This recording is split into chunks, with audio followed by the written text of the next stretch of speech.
आज हम बात करेंगे H-2B वीजा के सबसे इंपॉर्टेंट अपडेट के बारे में और खास करके 2026 के पहले एलोकेशन के बारे में, जिसे US citizenship and immigration services ने ऑफिशियली पूरा घोषित किया है।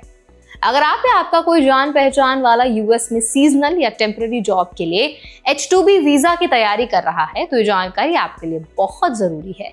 हम आज समझेंगे कि आखिर ये कैप क्या होता है, क्यों जल्दी भर गया और इससे इंडियन एप्लीकेंट्स और एम्प्लॉयर्स को क्या असर पड़ेगा। इसके अलावा हम जानेंगे कि यूएस इमिग्रेशन रूल्स में क्या प्रोविजंस हैं और इंडियन कैंडिडेट्स ऐसे मामलों में कैसे केयरफुल और प्रिपेयर्ड रह सकते हैं। तो चलिए फिर जल्दी से वीडियो को स्टार्ट करते हैं। हाय, मेरा नाम है वर्षा दुबे और आप मुझे देख रहे हैं एनबीटी टेक एड पर। सबसे पहले बेसिक पॉइंट समझ लें कि H-2B वीजा एक temporary non agricultural worker visa है, जिसे यूएस कंपनीज तब इस्तेमाल करती हैं जब अमेरिकन वर्कर्स अवेलेबल नहीं होते और उन्हें सीजनल या फिर शॉर्ट टर्म जॉब्स के लिए फॉरेन वर्कर्स हायर करने जरूरत होती है उनकी, जैसे hospitality, construction, landscaping etcetera. Under normal rules Congress हर फिस्कल ईयर सिर्फ 66,000 H-2B वीजा इशू करने की अथॉरिटी देता है, जिनमें 33,000 वीजा पहले हाफ के लिए और 33,000 दूसरे हाफ के लिए होते हैं। ये स्टैट्यूटरी कैप है, अर्थात कांग्रेस के कानून के तहत तय लिमिट होती है जिसे USCIS एनफोर्स करता है। 2026 के लिए सिचुएशन थोड़ी अलग थी। डिपार्टमेंट ऑफ होमलैंड सिक्योरिटी यानी कि DHS और डिपार्टमेंट ऑफ लेबर यानी कि DOL ने टेम्पररी फाइनल रूल के तहत 64,716 एक्स्ट्रा H-2B वीजा ऑथराइज किए ताकि सीजनल वर्कफोर्स शॉर्टेज को मैनेज किया जा सके, क्योंकि डिमांड पिछले कई सालों से बहुत ज्यादा रही है। इन सप्लीमेंट वीजास को 3 अलग पार्ट्स में डिवाइड किया गया। पहली एलोकेशन, दूसरी एलोकेशन और तीसरी allocation based on employment start dates. अब सबसे इंपॉर्टेंट खबर यह है कि USCIS ने फर्स्ट एलोकेशन के लिए मौजूद सप्लीमेंटल वीजास का पूरा कैप हासिल कर लिया है। इसका मतलब यह है कि शुरुआती फेज में एम्प्लॉयर्स द्वारा 18,490 वीजास के लिए जितने भी पिटिशंस फाइल किए गए थे उन सभी को मिलने की पॉसिबिलिटी नहीं है, क्योंकि अवेलेबल वीजा से ज्यादा एप्लीकेशंस आए थे। इस फर्स्ट एलोकेशन के लिए फाइलिंग विंडो नॉर्मली 6 फरवरी 2026 को बंद हुई और पिटिशन ज्यादा होने के चलते USCIS ने कंप्यूटर जनरेटेड रैंडम सिलेक्शन यानी कि लॉटरी प्रोसेस किया। जो पिटिशन सिलेक्ट नहीं हुए उन्हें रिजेक्ट कर दिया जाएगा और फीस वापस की जाएगी।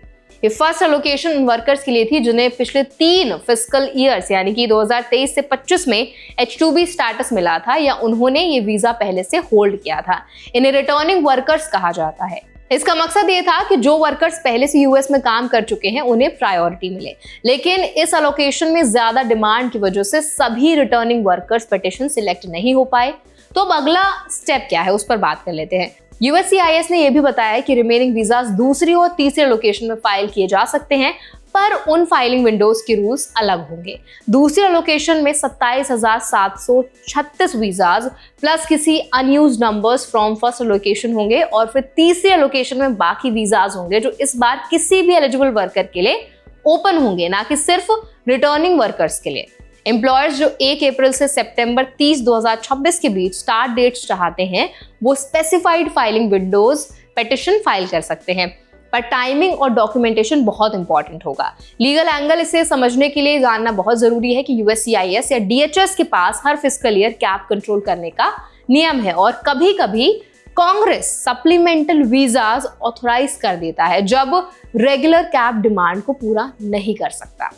H-2B वीजा की स्टैट्यूटरी कैप व्यवस्था ये इंश्योर करती है कि यूएस वर्कफोर्स पर कोई सडन प्रेशर ना पड़े और वहीं एम्प्लॉयर्स और वर्कर्स को सीजनल लेबर शॉर्टेज के वक्त चैलेंजेस भी झेलने पड़ते हैं। इंडियन एप्लीकेंट्स या इंडियन एम्प्लॉयर्स को इससे क्या इंपैक्ट होगा उस पर बात करते हैं। सबसे पहले समझना जरूरी है कि H-2B वीजा प्रोग्राम इमिग्रेंट या लॉन्ग टर्म रेजिडेंसी नहीं है, ये टेम्पररी कामों के लिए है।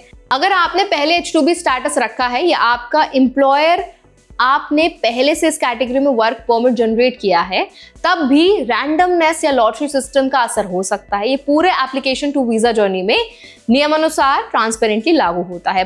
पर एक कैप हिट का मतलब है कि एप्लीकेशन जल्दी भर जाते हैं और मेक श्योर स्लॉट्स मिलने में अनप्रेडिक्टेबल डिलेज हो सकते हैं। USCIS की तरफ से ये भी क्लियर किया गया है कि petitions that are not selected will be returned along with filing fees।